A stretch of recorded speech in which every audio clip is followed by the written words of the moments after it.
Hi, I'm Shashank Bhargava, and you're listening to Three Things, the Indian Express news show.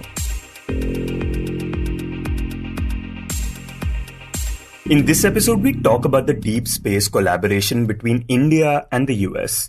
We also talk about a woman prisoner who recently requested the courts to allow her to get pregnant via IVF. But first, we talk about the opposition meeting in Patna. Last Friday, top opposition leaders from 15 parties met in Patna and decided that they would together fight the 2024 Lok Sabha elections to defeat the ruling Bharatiya Janata Party. This highly anticipated meeting lasted for 4 hours and is being seen as a significant milestone in India's recent political history. In this segment, we speak to Indian Express's Manoj CG about the meet and the discussions that happened during it.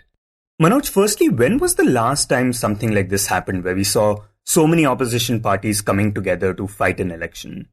Frankly, since 2014, we haven't seen such a big opposition get together in the context of elections. Now, we have seen parties coming together to take on the government on various issues. They have been issuing statements. They've been even holding joint protests and all. Now, from an electoral point of view, the difference this time is that it's not an issue-based gathering anymore. The clear signal was that they are going to be united to fight the elections unitedly. So something of this sort happened maybe before the 2014 elections, when around 11 parties, which included the left parties and some other regional parties, they had come together. But again, it did not gain much traction. There were clearly no seat adjustments. And before that, the UPA government's first term, there was this UNPA, this third front, then floated by TDP's Chandrababu Naidu, Samajwadi Party's Mulayam Singh Yadav.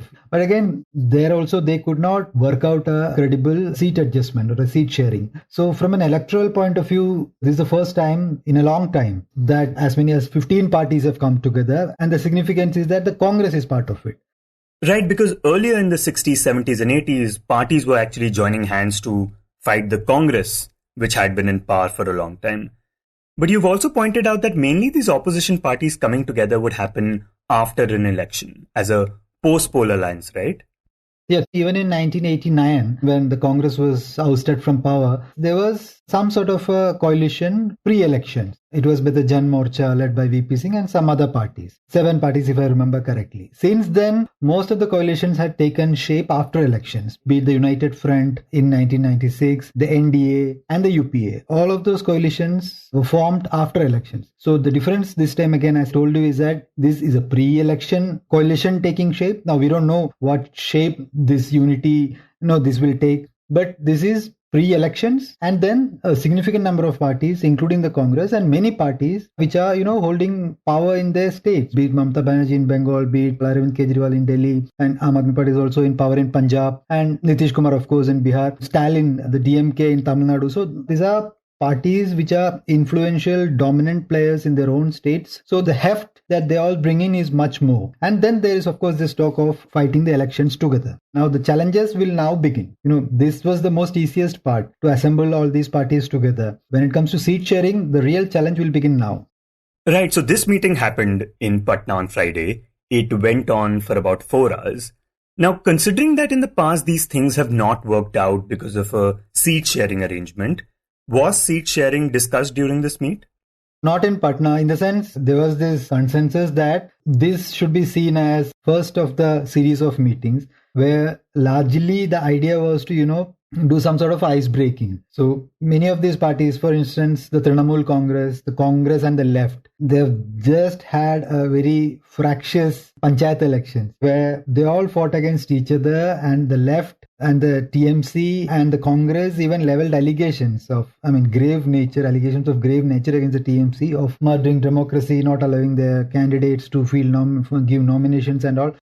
And here Manoj points out that there have been tensions between the Congress and the Shiv Sena as well, about Rahul Gandhi's comment on V.D. Savarkar. And there have also been tensions between the Congress and the Aam Aadmi Party. And this is because the Congress, despite requests, has refused to speak out against the central government ordinance, which impacts the functioning of the Aam Aadmi Party in Delhi. So, given all that, this meeting was primarily an ice-breaking session where all these leaders could sit together, sit across the table, and talk about the larger issue of an alliance for the 2024 elections. So, we were given to understand that there was palpable camaraderie, bonhomie, bonding, and even some element of wit and humor. So, in that sense, most of the leaders, barring of course Mr. Kejriwal, most of the leaders went away feeling that the meeting was very positive and it was a good beginning. Yeah, and the Aam Aadmi Party actually skipped the press conference which took place right after. Was it because of the ordinance issue? So in the meeting, of course, there were a bit of exchanges between Kejriwal and the Congress leaders where we were given to understand that Mr. Kejriwal was very keen. In fact, he was very insistent that the Congress take a decision on this ordinance issue and possibly announce it at the press conference, where the Congress leaders clearly told him that the party will not take a position on any issue which is anti-constitutional in nature, which was a clear signal that it will take a decision. But Mr. Kejriwal was insistent that the party should take a decision right now, right there. Most of the other opposition leaders were kind of, supportive of the Congress stance, that they told Mr. Kejriwal, see, the Congress has told you clearly that they will not support any anti-constitutional step. Let them go through their process, the internal process, the consultations, and they will take a call. But that clearly did not go down well with Kejriwal, and that was perhaps the reason that he did not address the press conference with other leaders. And even as the press conference was on, the Aam Aadmi Party issued a statement making it clear that they may not be in a position to attend future meetings in which the Congress is a participant if it does not support the Aam Aadmi Party on this ordinance issue. So that was a little bit of unsavory moment, if we can say that, in the meeting. The blip, otherwise the meeting, most of the leaders tell us that went well. It was held in a very positive and amiable fashion. And Manoj, in the past when there have been talks about opposition unity, the one problem that other parties seem to have with the Congress is that even though it wants to talk about unity, it always wants to be the one to lead this front. Was that at all discussed in this meeting? So the Congress continues to believe that any kind of opposition unity of anything can be meaningful only if it revolves around the Congress, in the sense it should be the fulcrum, it should be at the center of it. But despite that, the party has now clearly taken a position that it will not insist on taking a lead role. It will not insist on, if at all, a structure is given to this opposition unity in terms of a name or some kind of alliance, and if there are positions like chairman and convener, the party will not insist on taking on any of those positions. So that is a big signal from the Congress that it is willing to be part of this opposition unity without insisting that it should be leading it. Or as far as the prime ministerial candidate is concerned, most of the parties, including the Congress, have said it very clearly that there should not be any PM candidate now, and there should not be any differences on that. In fact, when Mamata Banerjee suggested to Nitish Kumar, when the Bihar Chief Minister met her in Calcutta, that the meeting should happen in Patna, the signal to the Congress was that it should not be seen as, calling the meeting, convening the meeting. Had it been in Delhi, the Congress would have convened the meeting. The Congress President or UPA Chairperson Sonia Gandhi would have convened the meeting and others would have come there. So Mamata, in a way, wanted Nitish to take the lead and hold the meeting in Patna, and Congress agreed to that. They did not have any problem. They have suggested that the next meeting can happen in Shimla, which is a Congress-ruled state, which the Congress will convene. But this signal from the Congress that it is not, insisting that it should take the lead or it should call a meeting and all, that's a big climb down as far as the Congress is concerned. And does the Congress have this stance when it comes to seat sharing as well? So when it comes to seat sharing, it is tricky because the leaders who were in the meeting, they clearly told us that Lalu Prasad Yadav said the Congress, naming Congress, it said, Congress should show a big heart. And in states where the other parties should support the party which is in a formidable position or which is the most influential. And Mamata Banerjee immediately agreed to that. She said the Congress could count on the support of other parties in states where it is formidable. So the signal to the Congress is that it should be ready to play second fiddle in states where it is weak, where it is not the main player. And the signal to the other parties is that they should reciprocate that. They should do the same in states where the Congress is the largest party. So in most of the Hindi heartland states, be it Rajasthan, be it Madhya Pradesh, be it Uttarakhand or be it Himachal, the Congress is the main player. So the other parties will have to support the Congress there. And in other states where the other parties are stronger, the Congress is expected to, do the same. But of course, there will be 3 states where there will be a real challenge. One is West Bengal, then Punjab and Delhi, both ruled by the Aam Aadmi Party, and Uttar Pradesh.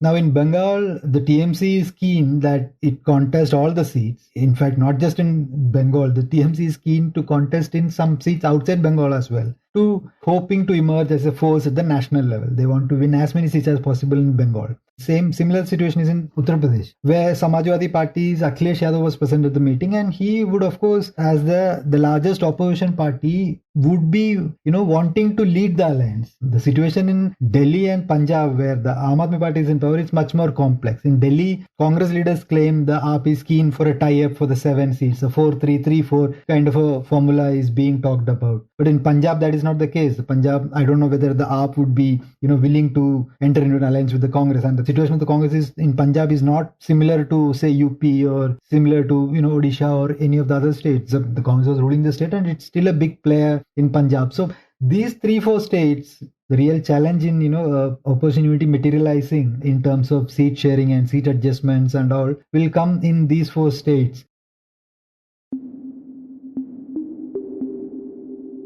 And next we talk about India and the US collaborating on a space exploration project. Yesterday, we had talked about Prime Minister Narendra Modi's first state visit to the United States and how both the countries are now looking to collaborate on projects related to defense, AI, education, and health. But the other area where the two countries are joining hands is space. And with this visit, we're demonstrating once more how India and the United States are collaborating on nearly every human endeavor and delivering progress across the board. From designing new ways to diagnose and treat illnesses like cancer and diabetes, to collaborating on human spaceflight, including sending an Indian astronaut to the International Space Station in 2024, to accelerate... Now, while the Prime Minister was in the US, the two countries announced that astronauts from India's space agency ISRO will get advanced training at NASA's Johnson Space Center, will get to go to the International Space Station, and that India will soon become part of the US-backed Artemis Accords, which aims to take space exploration to the next level. To understand what all this means for India's space sector, my colleague Utsa Sarmin speaks to Indian Express's Amitabh Sinha. Amitabh, can you first tell us what we know about this collaboration between NASA and ISRO so far? So, as you know by now, one of the most important or most talked about collaborations that were announced when Prime Minister Narendra Modi was in the United States was in this space sector, wherein NASA and ISRO have signed an agreement for more collaborative exercises in their future missions. And one of the highlights, of course, is a joint mission to the International Space Station next year. Now, you might know the International Space Station is a permanent laboratory in this space that's operated by the United States, NASA. And right now, both the United States and Russia, both of them use it. Now, the agreement between India and US means that next year, India would be able to send some of its own astronauts to International Space Station. As we are all aware, this would be the first time that Indian people would be going into space since Rakesh Sharma in the mid-1980s. So you would also recall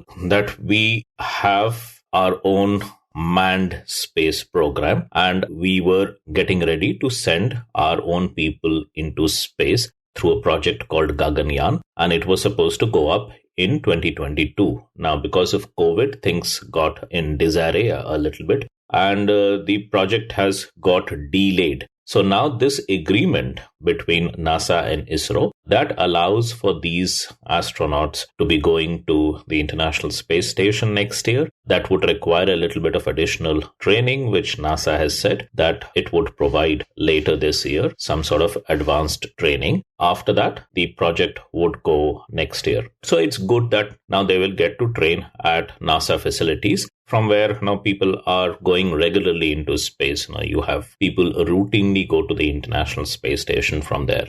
Right, and even besides this, India also signed the Artemis Accords when Prime Minister Modi was in the US last week. So can you tell us what the Artemis Accords are?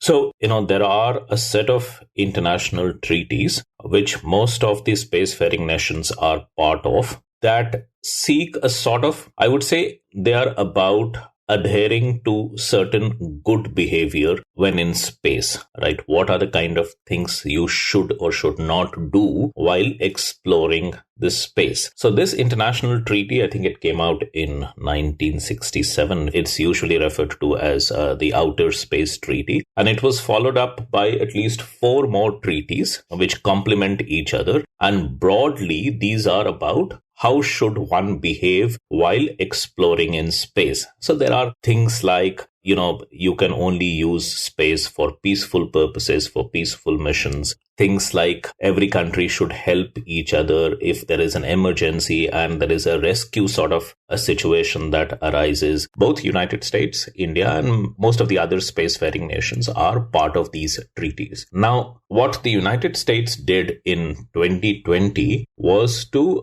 get some of the other countries, and together they signed what are known as the Artemis Accords. And what the United States did was that it said these Artemis Accords would implement the provisions of the Outer Space Treaty. So initially 8 countries, including the United States, signed onto it. And later on, more countries have joined in. There are 26 countries. India was the 27th country to join the Artemis Accords. Artemis Accords are also linked very closely to the Artemis mission of NASA. So Artemis mission is all about going back to the moon and further, actually. So Artemis is a very important project. The Artemis Accords are very closely linked to the Artemis program. I mean, the countries which adhere to those principles of good behavior in space, they get integrated into the Artemis program somehow, although it has not happened for India as of now. But eventually, and hopefully, you get integrated into the Artemis programs, and then you have much more collaborative programs on deep space exploration.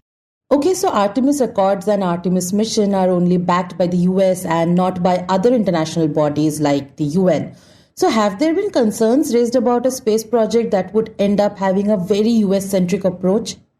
Yes, there have been some concerns, and there has been some criticism as well of the Artemis Accords. And some people see it as a US-led camp in the space sector. Also, the fact that countries like Russia and China, 2 of the countries who have major space programs, they are not part of it. They are not excluded by force, but they have not joined the Artemis Accords, are unlikely to join the Artemis Accords, and they might just have their own sort of collaboration. That being said, the underlying principles in Artemis Accords are more or less what is there in the Outer Space Treaty. But it does give the impression that there's a sort of US-led camp and people are becoming part of that US-led camp. It does give that impression, yes.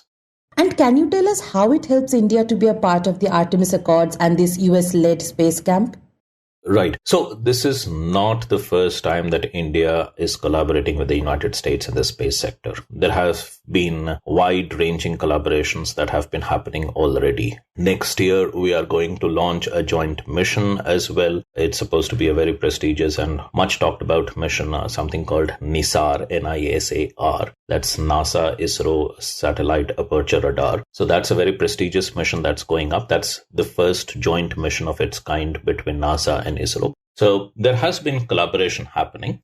The Artemis Accords actually deepens that collaboration and makes it much stronger. Of course, as I said, it would be seen in some quarters as India joining a US-led bloc in the space sector, and India has decided to be okay with it. Now, how does it help ISRO? Now, the thing is, ISRO has a fairly well-established and fairly advanced space program. But a lot of what ISRO is trying to do right now, what ISRO is trying to do for the first time, has already been done by others. In India's case, what has happened is we have not been able to do a lot of these things, mainly because, there was a sort of technology denial regime earlier, wherein it slowed down India's space program considerably. But over the years, we have sent out enough number of missions and complicated missions to have developed a certain degree of expertise in space. So, instead of reinventing the wheel when you already have the expertise and go through the entire thing, what we are trying to do, what ISRO is trying to do here is to sort of leapfrog a little bit. So that's what is the idea of getting onto this, wherein to fast track your space program, to start doing many more of these scientific exploration projects, some with the help of others, in collaboration with others, and some on your own as you were doing earlier. But together, when you start doing more and more of these projects, the idea is that you will do many more projects in shorter amount of time. And Amitabh, you mentioned India was earlier under a technology denial regime. So now all of this, signing the Artemis Accords, astronauts getting to go to the International Space Station, the NISAR project, what do you think they signify for India and the US? Yes, so it's very ironic actually. The US was the country which denied technology to India and forced other countries to deny technology to India. The case of the cryogenic technology coming from Russia is a very famous example. Now, Russia was supposed to supply not just cryogenic engines, but also the technology. Now, there was an important technology transfer component of the cryogenic engines, which the United States forced Russia to abandon. And we had to develop our own cryogenic technology, which took a longer time. Our space program got very delayed. So the United States was at the forefront of that technology denial regime. Now, in a turn of events now, the United States is now coming back and saying that not just you can collaborate with us, but, and there is a mention in the joint statement about the fixing this technology transfer thing. And they're talking about transfer of technology to India. So now the United States is coming back in a sort of a hand-holding exercise and says that we should be able to transfer some of these technologies, whatever technologies India needs. Those technology transfers should also be enabled. So they are ready to talk about that. So it's a complete turn of events now. So it's a very different sort of an atmosphere. And of course, this hasn't happened overnight. As I said, the collaborations have been happening for quite a few years, but now it's probably at a stage wherein it can zoom much faster. So that's where we are.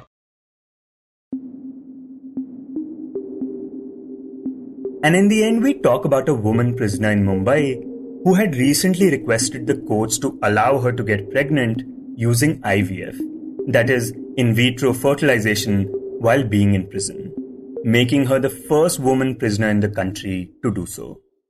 This woman is actually a former prison guard at Baikula's women's jail, who, along with 5 others, is facing a trial in connection with the custodial death of an inmate.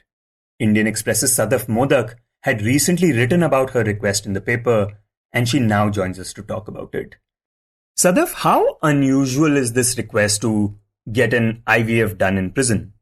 Right. This is perhaps the first such request made by a woman under trial in the country. There have been requests for seeking conjugal rights by usually convicts and usually male convicts who seek either temporary bail or interim arrangement to allow them to have conjugal rights with their spouses. But this is perhaps the first such case where a woman under trial was seeking permission for IVF treatment while she is in prison. Right, and now this woman's trial in the custodial death case is still going on. But what did she tell the court about why she wants to get pregnant? Right. So she was arrested in July 2017, exactly 6 years ago. And she has been in prison since. She, along with 5 others, they had filed multiple bail applications on various grounds, including on merits, but all of them have been rejected and they have been under trial since then. What she said to the court was that her family, including her in-laws, her husband, have begun pressurizing her to have a child. And since she will not be granted interim bail or bail, which have been rejected in the past, she said that the only way that she can think of getting pregnant was through IVF. So she told the court that she's 32 years old now and the trial may not conclude anytime soon. If she does not get pregnant now, it may, due to advanced stage, she may not be able to conceive later. And now looking at the issue and hearing her plea, what did the court finally say? So the court heard her argue in person, and the court also heard the prosecution, which is the Mumbai police, which opposed the plea. And the court agreed with the contention made by the prosecution. The police had basically said that if such a permission is allowed for the woman, it may lead to her seeking other such reliefs, that if she has to undergo IVF treatment, she may seek permission for frequent doctor visits, and she would need prison guards, she'd need escort guards to take her to and fro to the doctor. So they said that all of this may, hamper the trial. And the prosecution also said that she may further then seek bail on the ground that she's undergoing IVF treatment or is pregnant. And once she's granted bail, that too may cause inconvenience to the trial. And the court sort of agreed with that. The court said that there was substance in what the prosecution was saying. And it said that if such type of permission is granted to her, it may actually lead to her making other applications for visits to the doctor and may need escort guards to be taken to and fro. And it said that this will definitely burden the prosecution. And Sadaf, this situation really speaks to the kind of issues that under trials and especially women in prison face. Having covered these issues for some time, could you talk to us a bit more about them?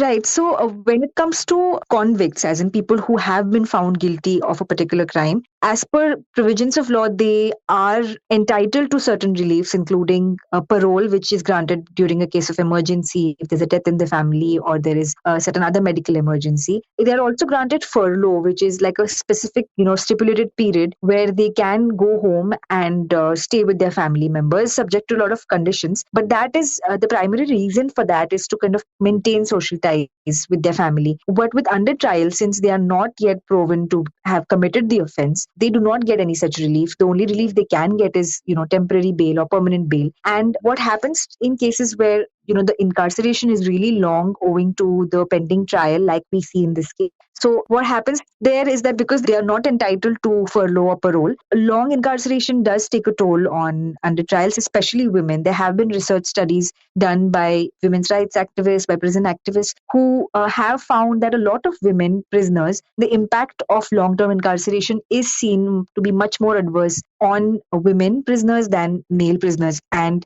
a lot of them even face abandonment by their family members, especially if they are married. Their husbands tend to, abandon them, divorce them. So there are cases where it's seen that women prisoners end up being abandoned by their families a lot more when it comes to long incarceration, be it as under trials or if they're convicted for a crime. You were listening to Three Things by the Indian Express. Today's show was written and produced by me, Shashank Bhargava, with help from Utsa, Sarmin, and was edited and mixed by Suresh Pawar. If you like the show, then do subscribe to us wherever you get your podcasts. You can also recommend the show to someone you think will like it, share it with a friend or someone in your family. It's the best way for people to get to know about us. You can also tweet us at Express Audio and write to us at podcast@indianexpress.com.